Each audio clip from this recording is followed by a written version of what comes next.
Nama saya Santi Serat, saya dari Aku Cinta Makanan Indonesia. Sebelum saya kasih presentasi, saya akan menunjukkan salah satu program dari ACMI, yaitu Culinary Trip.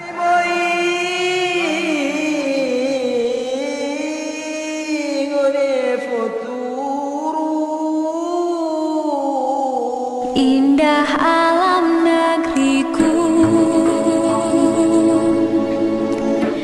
gunung terhimpun laut. Indahnya alam negeriku, mengalun indah di hati. Terdengar suara alunan musik nan merdu, dengar seruling dan bambu, nyanyikan suara negeriku. Mendengar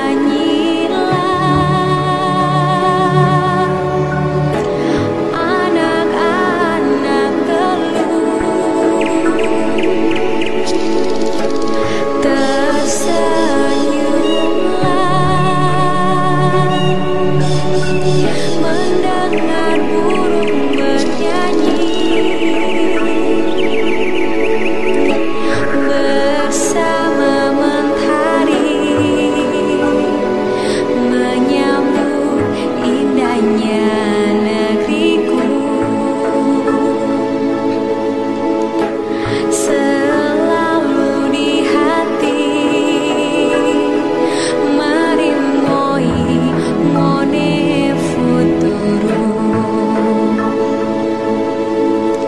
Jai lolo sahu ibu loloda, miliki ragam suku dan budaya, keindahan lagu berhiaskan rempah.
Jadi perjalanan kami salah satunya adalah ke Jailolo. Kami sudah melakukan perjalanan ke Jailolo ini 2 kali, dan memang ACMI ini senang memang mengeksplorasi bahan pangan lokal dari Sabang sampai Merauke. Bayangkan Indonesia ini terdiri dari lebih dari 17.000 pulau, 34 provinsi, dan lebih dari 700 suku bangsa. Tentunya produk makanannya banyak, cara memasaknya pun berbeda, bahan pangan lokalnya pun berbeda. Kalau bukan kita, generasi muda yang bisa mengeksplorasi, siapa lagi? Dan semua ini butuh pencatatan, dokumentasi. Dan memang kuliner ini merupakan salah satu produk budaya dari suatu bangsa. Dan dapur budaya kita di Indonesia ini dipengaruhi banyak khasanah dari India, Arab, Cina ya. Nah, memang dari foto itu sudah menggiurkan ya. Jadi sebenarnya makanan itu kalau kita ngobrolin makanan nggak akan ada habisnya, dan pasti suatu topik yang sangat seksi menurut saya, karena memang ya makanan bukan hanya sekedar untuk mengisi perut, untuk mengenyangkan. Tapi memang sebenarnya banyak cerita di balik suatu makanan, dari cara pengolahannya, kenapa ibu kita dulu masak mungkin senang masak rawon di rumah, kenapa ada coto Makassar ya. Nih, saya mau bilang bahwa makanan Indonesia itu hasil akulturasi. Tadi saya bilang dari Sabang sampai Merauke, dulu abad 16 dan 17 Indonesia itu menjadi suatu tempat rebutan perdagangan rempah-rempah. Contohnya di sebelah kiri ada tauco Pekalongan, di sebelah kanan ada soto daging Triwindu Solo. Ini tuh artinya sebenarnya soto sendiri sebenarnya bukan makanan asli Indonesia, ada pengaruh dari Cina. Dan contohnya di Pekalongan sendiri namanya tauco itu dulu bahasanya adalah caudo. Soto itu dibilang orang Cina adalah caudo dan kebanyakan pakai daging kerbau, bukan pakai daging sapi ataupun ayam. Lumpia Semarang juga bukan dari Indonesia, ada pengaruhnya akulturasi dari Cina dan Jawa. Dan ingredients khasnya adalah kalau dari kuliner peranakan itu adalah memakai rebung, lalu bawang putih, lalu bawang ini ya tahu kan ya bawang lokio sebutannya. Di Pontianak lalu ada bubur ikan, ini juga dari peranakan Cina. Ingredient khasnya pakai selada, bawang putih, daun bawang ya, karena di Pontianak sendiri banyak sekali pengaruh Cina di sana. Nah, mie Aceh, mie celor ini memang bumbu-bumbunya disesuaikan dengan daerah lokalnya, tapi mie sendiri, mie, kue tiao, bakpao, siomay itu semua dari mana? Dari Cina. Nah, kalau lapis legit sebenarnya terinspirasi dari namanya spekulas, spek. Spek itu sebenarnya artinya lemak babi, bukan berarti lapis legit ini ada lemak babinya, tapi menggambarkan lapisan-lapisan lemak babi, spek. Jadi namanya berubah menjadi lapis legit. Spek itu dari bahasa Belanda. Kelapa tart di Manado, Sulawesi Utara, ini juga terinspirasi juga akulturasi dari Manado juga, dari Belanda. Nah, sop yang kita kenal dari Belanda juga, artinya awalnya sebenarnya sup, lalu orang Belanda bilangnya sup, kita orang Jawa akhirnya bilangnya menjadi sop. Sebenarnya sop mirip dengan soto, banyak yang bilang apa sih sekarang bedanya soto sama sop? Sebenarnya kalau sop bumbu-bumbunya lebih simpel dibanding dengan soto. Meskipun soto Makassar bumbunya juga sebenarnya lebih rich juga seperti soto. Nah, ini kalau ini jejak kuliner India di Aceh. Di Aceh juga ada namanya martabak Aceh. Meskipun bentuknya nggak seperti martabak, tapi luarnya seperti telur dadar. Ada roti canai juga di Aceh. Nah, di Pekalongan namanya ada kopi tahlil. Kenapa dikasih nama kopi tahlil? Mungkin karena dulu banyak emang orang-orang Arab yang memang bermukim di Pekalongan, dan kopinya juga sebenarnya nggak terlalu kopinya kental yang hitam, tapi sebenarnya kopi rempah-rempah dan biasanya hanya buka sore hari di Pekalongan. Lalu ada juga nasi kebuli. Nah, di Indonesia ini kan makanan sebenarnya bukan banyak sekali, apalagi di Bali ya. Makanan itu erat sekali dengan spiritual, dengan kedekatan kita dengan masyarakat Hindu dengan dewanya. Nah, ini contohnya saya ambil foto ini di upacara ngaben di Karangasem Bali, dan di sebelah kanan ini sebenarnya seperti penjor, tapi memang dia seperti tapi dibuat dari lemak perut babi. Bisa bayangkan nggak membuat pekerjaan tangan serumit ini? Ini hanya ada di Indonesia. Dan hal seperti ini sebenarnya patut sekali dilestarikan.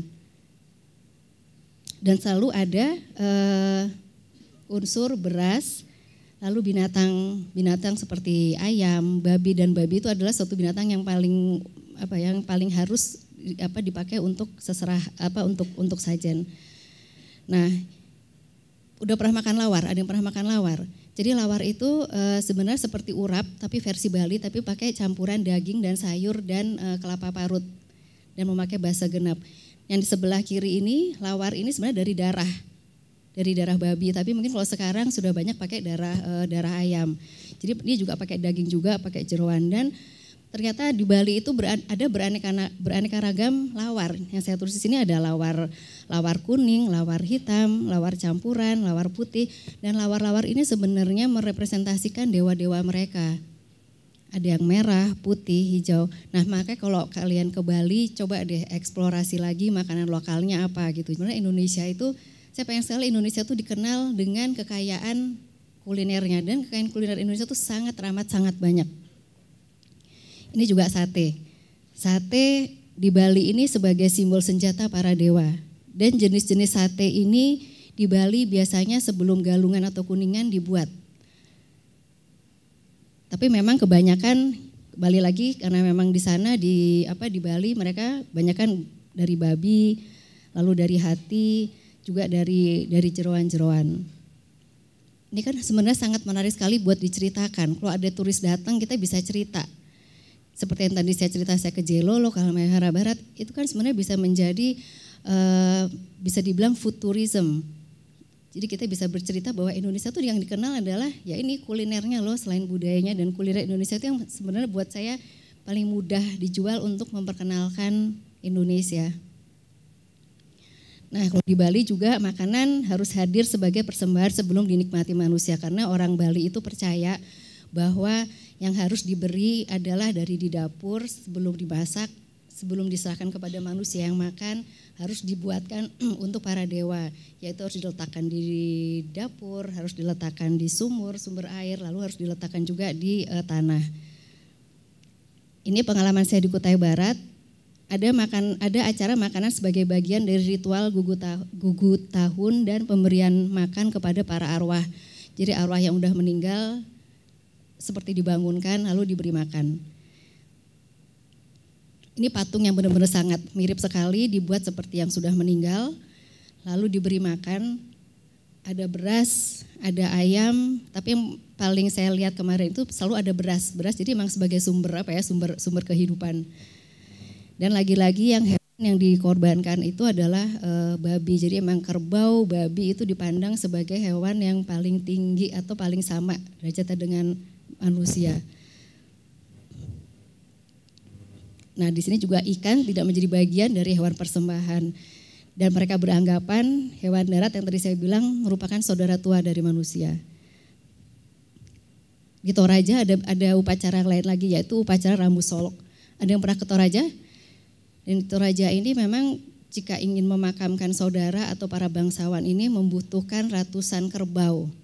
Dan kerbau itu memang binatang yang sangat tinggi derajatnya. Jadi tadi saya bilang ada 100 kerbau, mereka diadu dulu, lalu ditebas, lalu dagingnya dibagi-bagikan ke seluruh keluarga. Jadi makanya orang di Toraja itu bangsawan atau keluarga, mereka harus mengumpulkan uang terlebih dahulu sampai bisa belasan tahun, puluhan tahun baru memakamkan, karena membutuhkan banyak biaya. Lalu ini daging babinya juga hanya direbus aja, dikasih garam, lalu dibagikan kepada semuanya. Nah ini sebenarnya simbol tumpeng. Berapa tahun lalu Kementerian Pariwisata mencanangkan bahwa ada 30 ikon kuliner tradisional Indonesia dan tumpeng menjadi salah satunya.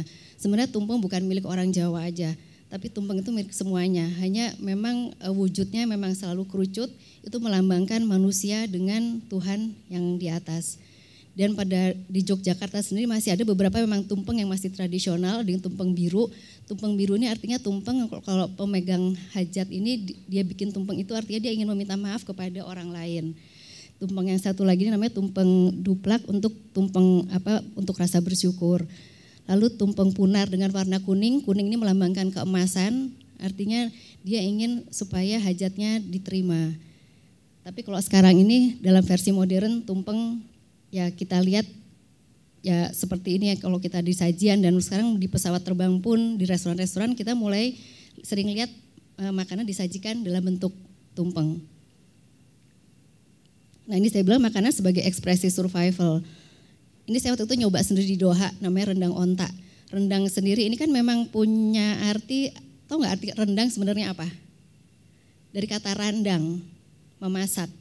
Jadi membuat karamel dari santan, dari rendang sampai terbentuk karamel. Dan zaman dulu banyak para orang Padang itu kan terkenal, orang bilang terkenal dengan ini ya, paling senang berpindah-pindah tempat manapun, dan rendang ini jadi makanan yang menjadi survival, jadi makanan yang memang gampang dan mudah dibawa kemana-mana. Di Aceh juga ada namanya ikan kayu kemama. Ini waktu zaman GAM, mereka sering sekali bawa ikan ini sebagai bekal. Ini jenang juga, nasi jagung. Saya malam ini bawa yang namanya makanan Aceh, namanya sireboh. Sireboh ini salah satu makanan yang menjadi bekal para tentara GAM. Jadi boleh diicipin. Jadi selama ini memang Ajmi jika kasih ada talk show, ada paparan, semua harus cobain, ada taste experience ya. Nanti boleh dicoba, udah disiapkan. Si rebo ini termasuk makanan yang sudah langka. Jadi ini dibuat oleh memang rumahan orang Aceh. Sebelah kiri ini cabai yang terpedas di Indonesia namanya cabai kotokon dari Toraja, mirip habanero. Yang sebelah kanan adalah cabai rawit di Waingapu, Sumba Timur yang besarnya hanya 1 cm. Ini juga pedesnya pedes banget. Ini juga di Padang, di pasar berbeda juga, lado sebutannya. Dan batunya untuk mengulek pun juga berbeda. Nah ini soto kudus, sate kerbau. Sate kerbau juga identitas Kudus. Kenapa pakai kerbau? Karena dulu Sunan Kudus menghormati para pemeluk agama Hindu dan melarang sapi untuk disembelih dan akhirnya memakai daging kerbau sampai sekarang. Ini sagu di Pasar Mardika Ambon, ini di Jayapura. Lalu ikan belida ini juga hampir punah, adanya di Kutai Barat di Kalimantan Timur. Ini pisang mulut bebek, khasnya Jailolo. Kalau teman-teman ke sana harus coba ini. Nah ini makanan sebagai sosial bisnis. Foto ini saya ambil adalah ada kedai Padang di Doha. Ada orang Indonesia yang buka restoran, enggak restoran sih sebenarnya, seperti warung Padang. Ini warung Tegal ada di Amsterdam. Jadi sebenarnya banyak inspirasi dari warung Padang dan warung Tegal untuk dibuka di luar negeri. Nah ini ya, makan Indonesia memberi peluang besar. Salah satu proses perputaran ekonomi. Nah, makanan sebagai simbol status sosial sekarang teman-teman sebelum makan rata-rata bukannya berdoa sih. Foto dulu, upload, baru nanti makanan udah dingin baru deh dimakan ya. Nah sebenarnya di sini juga sebagai satu sosial saya mau bilang bahwa sekarang kedai-kedai kopi, restoran menjadi tempat yang paling diminati oleh mungkin politikus juga. Mereka ingin populis, ada ketua DPR minum kopi di mana, lalu calon mungkin presiden pengen ngopi di mana, itu makanan menjadi status simbol sosial. Dan saya juga melihat sekarang orang sering upload foto ingin jadi status sosial. Oh saya lagi di hotel mana loh, saya foto dong, saya statusnya ada di mana tagnya. Saya lagi ada di sini, itu merupakan apa ya? Jadi suatu kebanggaan tersendiri. Demikian dari saya, terima kasih. Buka aja Bukalapak.